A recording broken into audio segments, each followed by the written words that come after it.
Hello. In this video, I would like to take you through setting up some of the most commonly used features on the Jaguar F-PACE, and also show you a few features that are a little less obvious, but no less useful for that. The first thing I would recommend is to download the Jaguar iGuide app. This contains not only a full searchable copy of the handbook, but also a reference guide for warning lights on the dashboard, a frequently asked questions section, and a visual tour around the inside and outside of the car, with information on the controls, buttons and features. It's a great source of immediate information when a question pops into your head, or you just see a button and wonder, well, what does that do? Another download is the Jaguar Remote app. Your car comes with a SIM pre-installed by the retailer, who should have spoken to you about the setup of your account that enables many of the intelligent features on the car. Okay, let's start then with the smart key. Well, lock and unlock seem pretty obvious, with a reassuring click responding to each one. Pressing the lock button just once will lock the car. Pressing twice will double lock. This means the car cannot be unlocked from the inside, so even if someone smashes a window, they still can't open the doors. The next button will operate the powered tailgate, so do make sure that there is space for it to safely operate. There are sensors that will stop it if it hits an obstruction, but you'll notice I demonstrate this using my arm rather than my head. Powered tailgates can also be operated by the button above the number plate on the outside, a button by the driver's knee inside, and a button on the back of the tailgate itself. If you wish to adjust the height the tailgate opens to, if, for example, you have a garage with a low ceiling, reposition the tailgate to the desired height, hold the button on the tailgate until you hear a beep, and this will store the height to memory. If you have the hands-free gesture tailgate, so long as the smart key is in your pocket, sweeping your foot under the rear corner of the car will trigger the tailgate to open or close. Next, there's a handy button to trigger the lights. So if you're approaching the car in the dark or simply trying to find it in a dark car park, this will switch the lights on. By default, they will stay on for 30 seconds. This can be extended up to 4 minutes if you want, using the instrument panel in the car. More on that later. Unlocking the car will also trigger the headlights, and they'll remain on for a short period after locking to provide light to see you to your door. The final button is a panic alarm. Press for 3 seconds or press 3 times in 3 seconds, and the horn will sound and the hazard lights will flash.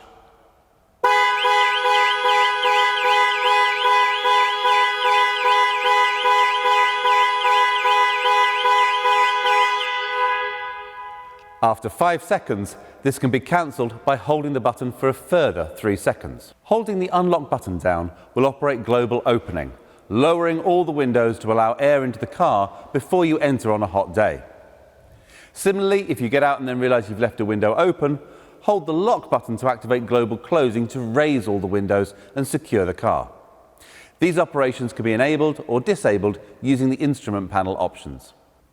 If your car is fitted with keyless entry, you don't need to remove the key from your bag or pocket. So long as it's within a foot or so of the car, as soon as you put your hand around the door handle, the doors will unlock.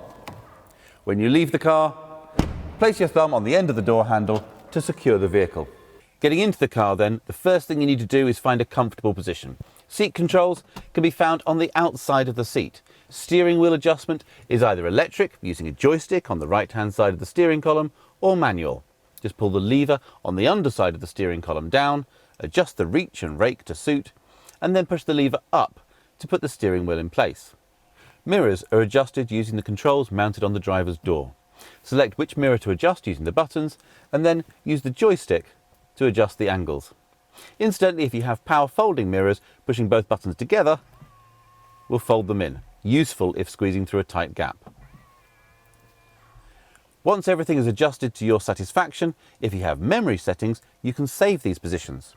Just press the M button and then press one of the numbered memory settings. You'll hear a chime to confirm that it is saved. You can switch between stored settings just by pressing these numbered buttons. Great if you share the car with another driver. Controls for the electric windows are located on the driver's door. Locking the operation of the windows from the rear seats will also engage the child locks on the rear doors. Now, most people will want to leave their windscreen wipers set to auto, move the stalk to its lowest position and then come up one notch. Sensitivity can be adjusted using the rotating collar. Pull forward for screen wash, and the outer collar operates the rear wiper. The button on the end controls the rear screen wash. Similarly, the headlights are best set to auto by rotating the outer collar. Pulling the stalk towards you will flash the main beam. When driving at night, pushing the stalk away from you will toggle the main beam on and off. If your car is fitted with auto high beam assist, the car will automatically dip main beam if it detects oncoming traffic. There's an array of controls on the steering wheel.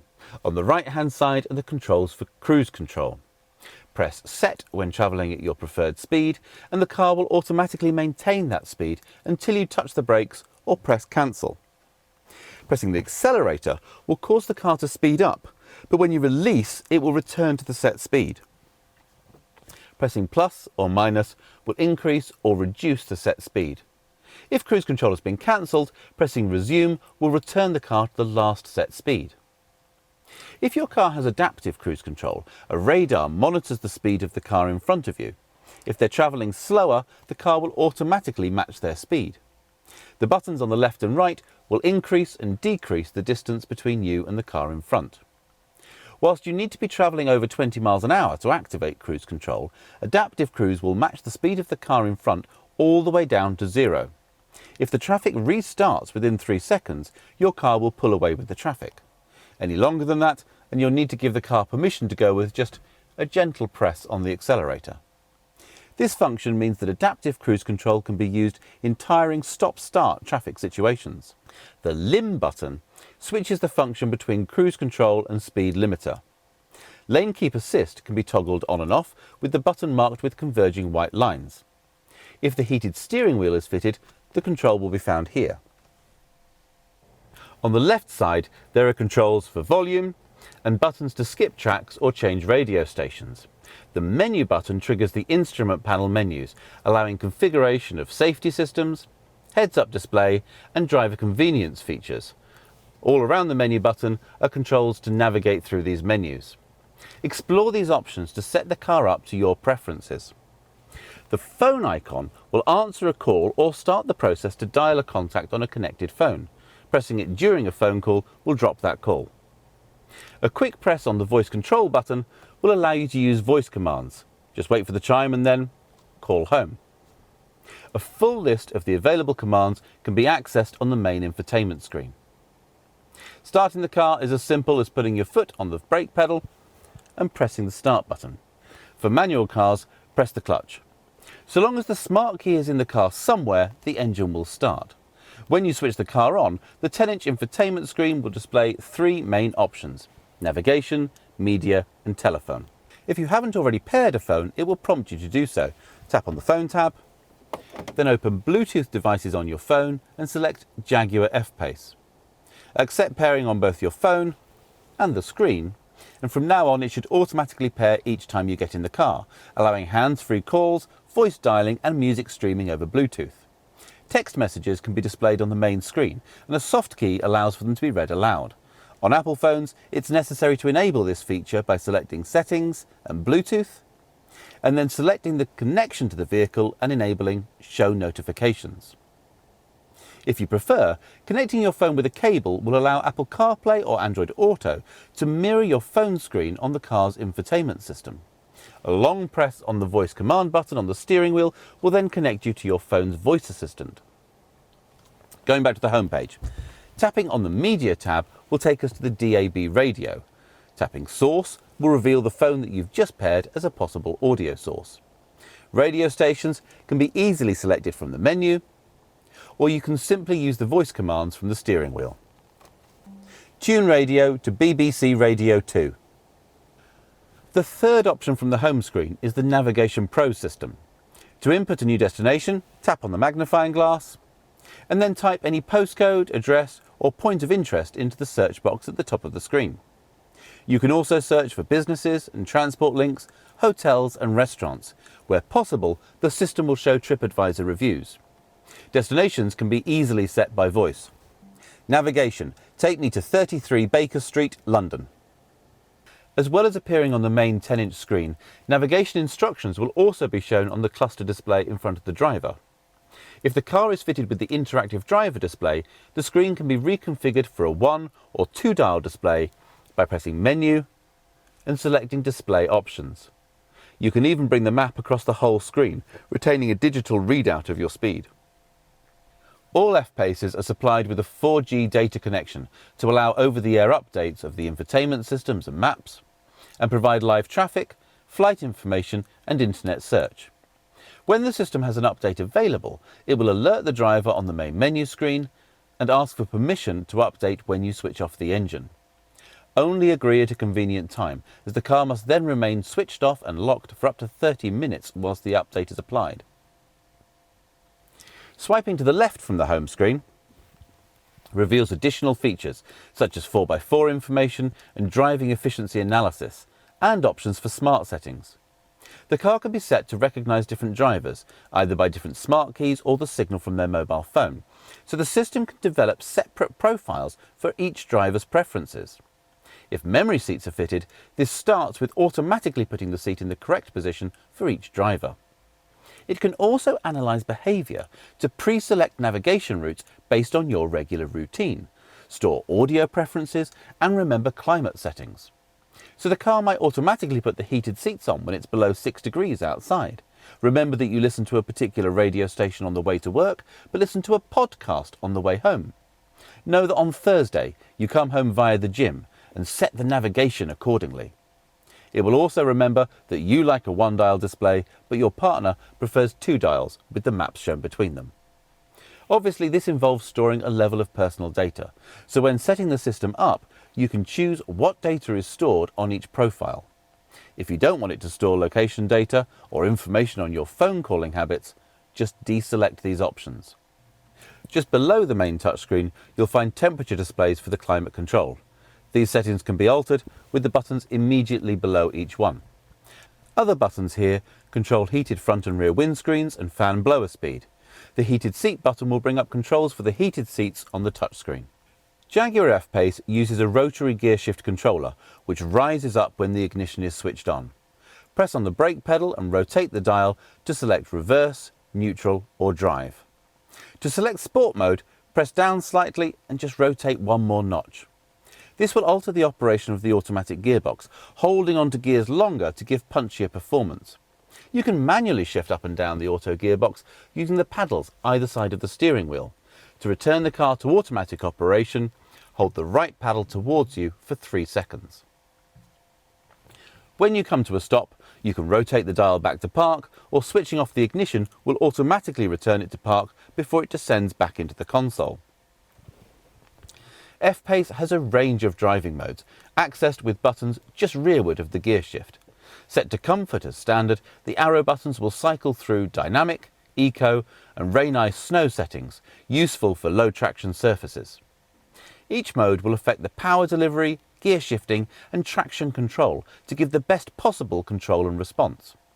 More information about these modes and the all-surface progress control can be found on the iGuide app. The electronic parking brake will disengage automatically when you drive away and re-engage when you switch the engine off. A manual override control is located on the centre console. When driving, be aware that a start-stop system is standard, so the engine will cut out when you come to a stop, instantly restarting in the time it takes for your foot to move from the brake to the accelerator when you pull away. This can be overridden with a control on the centre console, but it delivers a surprisingly high fuel saving and helps reduce air pollution in cities and towns. All cars are fitted with exhaust filters. These need to refresh occasionally, and you may notice more visible exhaust emissions while this is happening. For a diesel, it tends to happen when the car is being driven at higher speeds and the exhaust gets hot. For a petrol, it happens more frequently when you lift off the throttle and more oxygen passes through the system. Occasionally, the car may display a message saying "Drive to clear." This is most common on diesels which have been used for predominantly short, low-speed journeys, in which case they need a blast down the dual carriageway.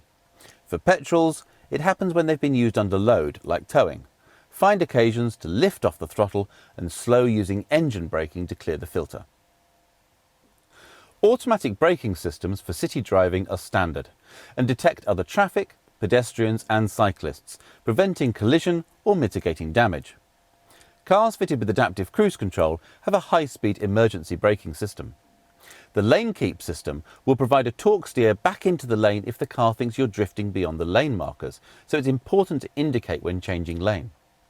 If blind spot assist is fitted, the door mirrors incorporate a blind spot warning system, lighting up when a vehicle is travelling alongside and flashing rapidly to warn if a car is closing to overtake.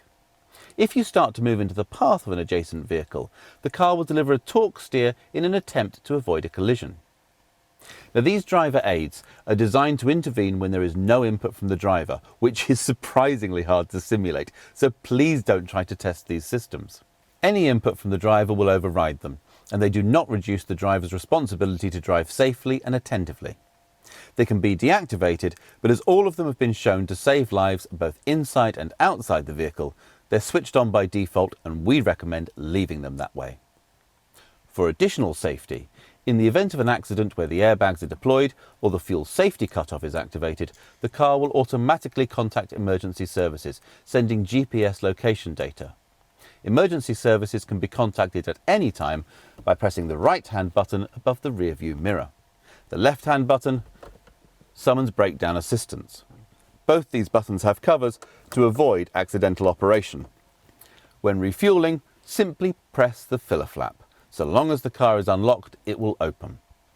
A smart mechanism will prevent filling with the wrong fuel, but as an additional reminder, diesel cars will have a spout for topping up with diesel exhaust fluid. Warnings will flash up on the information display to let you know when you're running out. You get about 1,000 miles notice, and if it runs out as a legal requirement, the engine will not start.